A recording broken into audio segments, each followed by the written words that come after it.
Dr. Ann Meylan, who did her PhD work with Dr. Carr and many other great projects and research efforts, will tell us a little bit about the life and times of Archie Carr and Ann Meylan.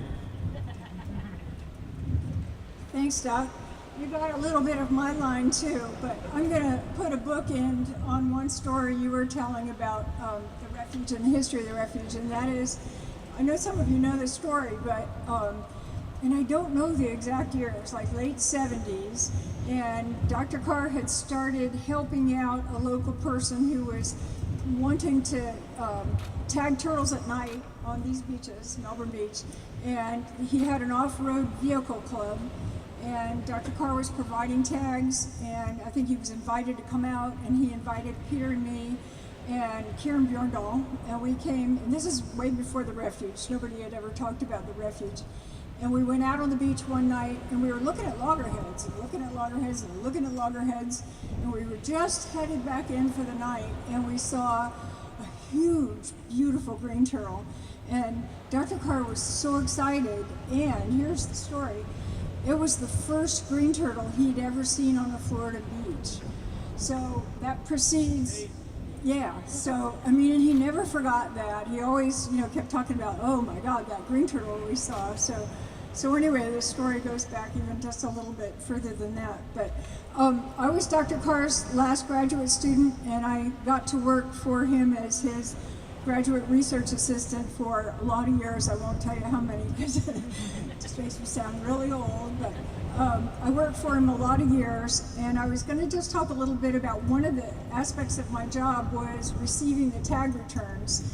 And y'all have read the books and read the letters about how amazing the letters are that bring back that information about where turtles travel to. And I think that was one of Dr. Carr's deepest interests, was migration of sea turtles.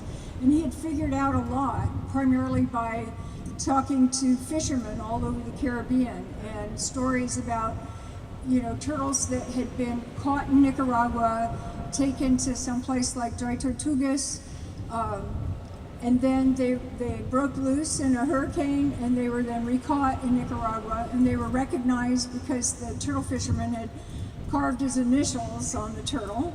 And that happened over and over again until Dr. Carr kind of got it, that, these guys travel far and wide.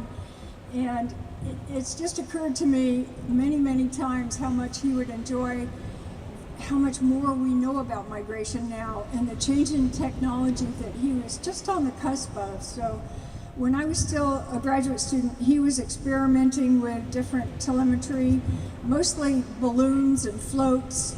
And my master's thesis was extremely primitive, tracking that was in Tortuguero, and we had polyurethane floats with fishing rods as the mast and little solar beepers on the top, and we learned a lot, but boy, it was hard.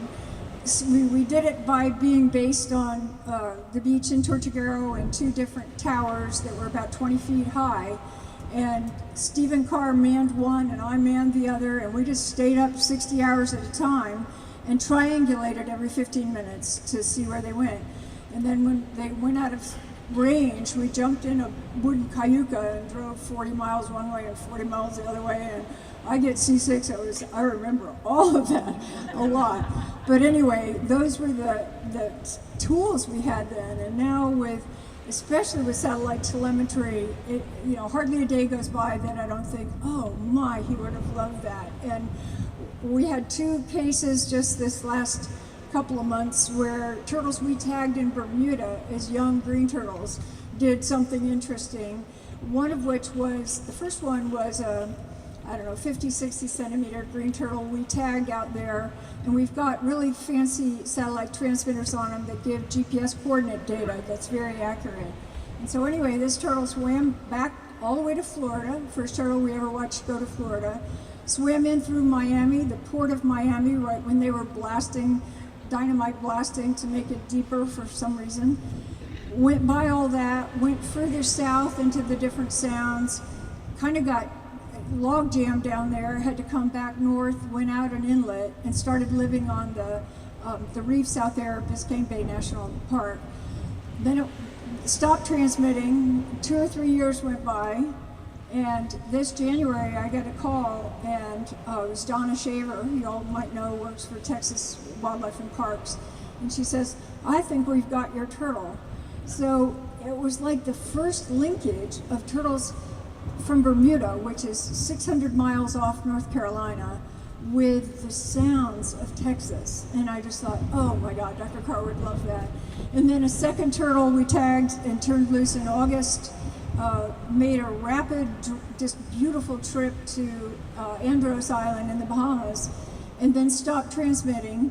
And we could see from the GPS coordinates that it was at somebody's house, you know, which was very distressing.